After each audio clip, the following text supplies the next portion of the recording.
It seemed all hope was lost. Two whales stranded, the tide slipping away, rescuers exhausted. Then came Moko, a lone dolphin cutting through dawn's mist, guided by curiosity or fate, or maybe something far more powerful, compassion. Out of the quiet mist that rises over the sea at dawn, something extraordinary once happened on Mahia Beach, on the east coast of New Zealand. It was not a storm, not a rescue team with powerful machines, but a lone dolphin named Moko.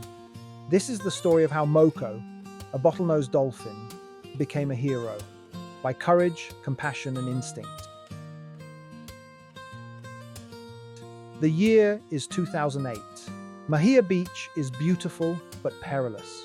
When tides shift and sandbars form, the shallow channels confound even seasoned locals.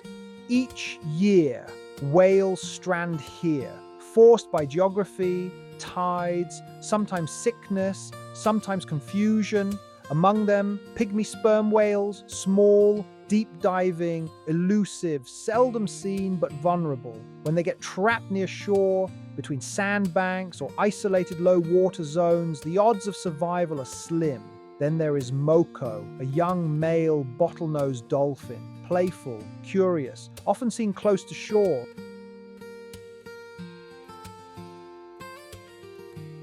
But on one morning, Moko's curiosity and something deeper stirred him to act.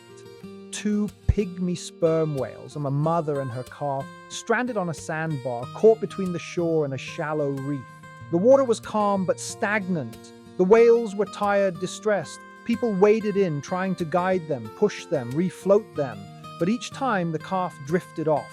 The mother panicked. Their calls seemed desperate. Several human attempts over an hour or more failed. The whales kept getting disoriented. The tide was against them. The chants of euthanasia whispered among rescuers. Then, at a moment when hope was thin, a flash of movement, Moko appears. Witnesses say Moko came flying through the water, not aggressively, but deliberately. He slipped between two rescuers and the whales. He circled them. He emitted clicks and whistles, or so people reported, perhaps echoing the whales' distress calls.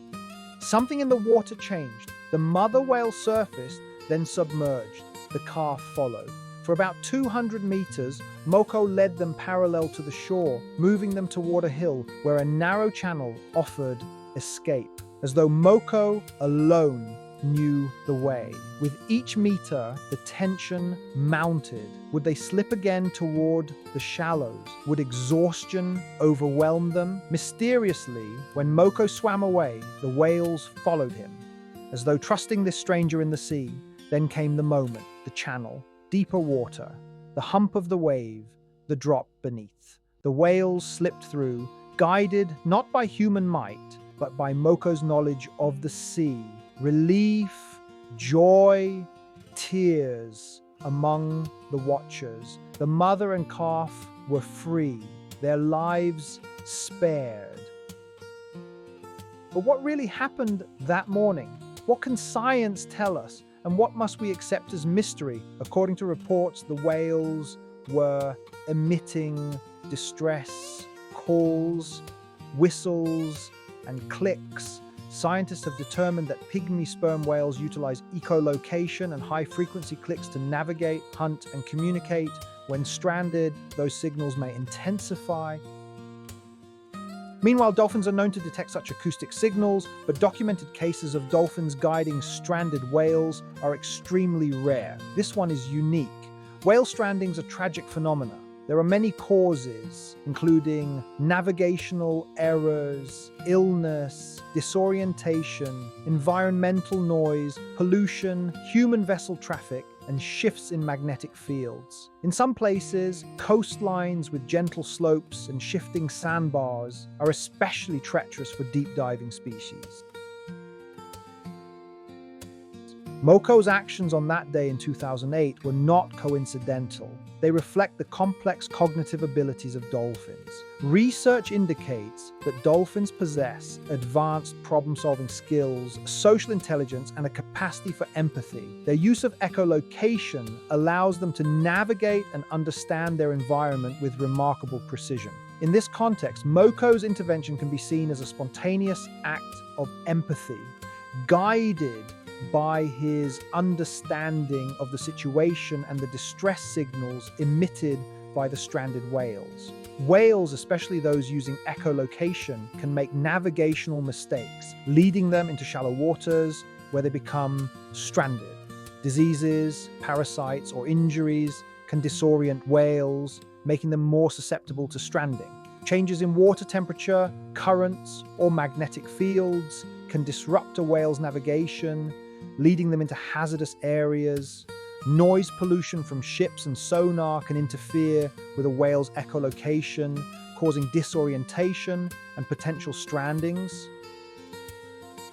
But the story wasn't over yet. As the rescue seemed successful, with the whales pushing toward freedom, a new danger threatened. The tide was receding and sandbars were shifting. The channel is narrowing. The mother slips behind. The calf is tiring. Moko could have been lost. But he stayed, swimming ahead, guiding again. A flip in currents, a moment where human hands could no longer do much. All eyes were on a dolphin who perhaps had no certainty, but moved forward anyway. And then, freedom. The mother and calf cleared the shallow labyrinth, moving into open water, safe.